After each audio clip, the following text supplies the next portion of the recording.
संधान नहीं कर सकते हैं। मुझे पता चला कि मैं अपने बच्चे को यूपीएससी कराना है और 10वीं पढ़ा के उसको यूपीएससी तो नहीं करा सकता हूँ ना, क्योंकि मेरे जीप ढीली पड़ी है तो शायद उसकी तैयारी नहीं करा पाऊंगा। उसके लिए मुझे रिविजन बनाना पड़ेगा ना, उसको 12वीं कराना पड़ेगा, 12वीं कराने के बाद ग्रेजुएशन कराना पड़ेगा, यूपीएससी में की क्लासेस लगानी पड़ेगी, उसकी तैयारी करानी पड़ेगी, उसके फॉर्म का फीस देना पड़ेगा, तमाम प्रकार के प्रोसेस है। उसके बाद जब उसका ये क्लियर होगा, प्रीलिम क्लियर होगा, तब जाकर कहीं पहले स्टेज पे सेलेक्ट होगा। उसके बाद उसका मेंस क्लियर होगा।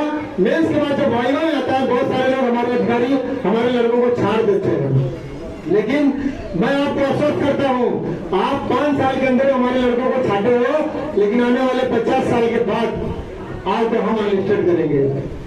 हम इसलिए अनलिस्टेड करेंगे क्योंकि हम उस मुकाम पर पहुंचे रहेंगे, क्योंकि हमने कदम ताल शुरू कर दी है। उस कदम ताल को मिला के अगर आप लोग हमारे साथ चलना शुरू करते हो तो हम दौड़ना शुरू कर देंगे। जब आप दौड़ना शुरू कर दोगे तो हमारी स्पीड कम से कम 80 की होगी, 100 की होगी। जब हम उस स्पीड में दौड़ेंगे तो वह कुर्सी नहीं, वह मुकाम भी हमारा होगा, वह दिल भी हमारा होगा, और जो पुराना इतिहास था उसको हम और रोटेट करने के आगे लेके जाएंगे।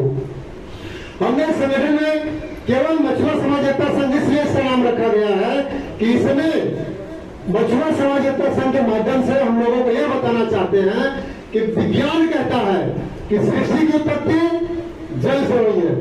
विज्ञान नहीं कहता ना भैया कि सृष्टि की उत्पत्ति जल से हुई है, और शास्त्र कहता है कि सृष्टि की उत्पत्ति जल से हुई है। विज्ञान में यही कहता है जल से जीव की उत्पत्ति हुई है, और शास्त्र कहता है सृष्टि की उत्पत्ति जल से हुई है। तो जब जल से उत्पत्ति हुई है तो जल के कर्णधार कौन थे भैया? जल के कर्णधार कौन थे?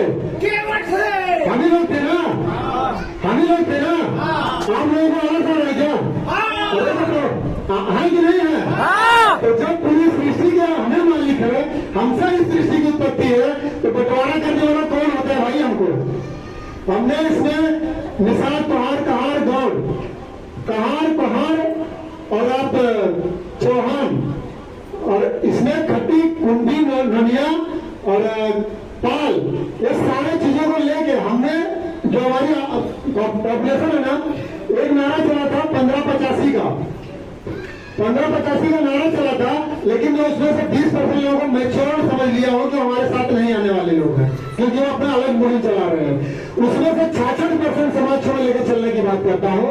जितने पिछड़े लोग हैं, हम सबको सदस्यता दिला रहे हैं।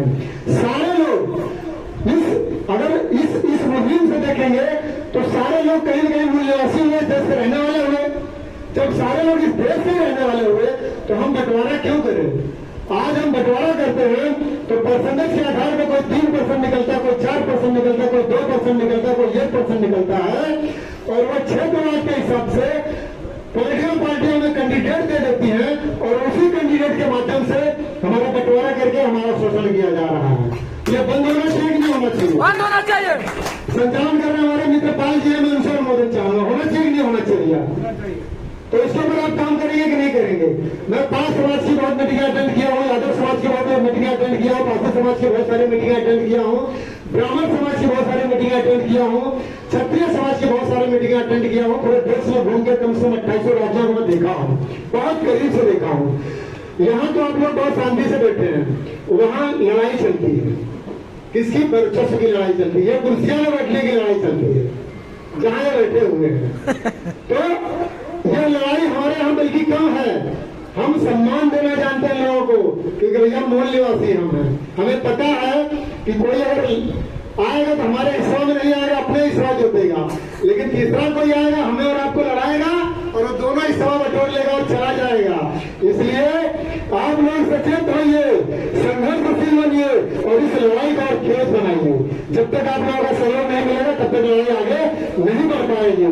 एक कविता मुझे याद आ गई है कि टाइम है, एक कविता मुझे याद आ गई कि कुछ कबूतर थे झुंड के। मैंने बहुत पहले कहा था, कार्यक्रम में कहा था, वीडियो बहुत वायरल होती है।